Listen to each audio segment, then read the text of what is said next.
We'll guide you through how to use Blender Render effectively. If you find this helpful, consider subscribing and liking the video. First, open Blender on your desktop. Once you have Blender running, you'll see the default layout with your 3D viewport, timeline, and several panels. To start rendering, you need to set up your scene. You can add objects by pressing Shift and A, selecting the Mesh option, and choosing your desired object. After setting up your scene, it's crucial to position your camera properly. Press numpad 0 to switch to the camera view, then use the G key to grab and move the camera around, along with the R key to rotate it until you have the perfect angle. Next, let's move to the lighting. Without proper lighting, your render might look flat. You can add a light by pressing Shift and A again, then selecting the light option and choosing between point, sun, spot, or area light depending on your scene needs.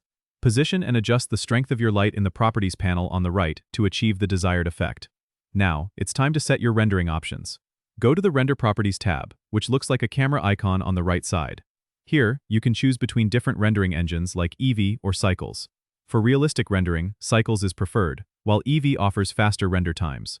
Scroll down to the Output Properties tab and make sure to set your resolution and frame rate if you're rendering an animation. When you're ready to render, simply press F12 to render the current frame, or go to the Render menu at the top and select Render Image.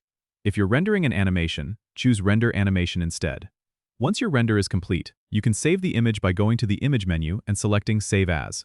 Choose your file format and location, then click Save. And there you have it, a complete render using Blender. Don't forget to subscribe and comment if this helped you out.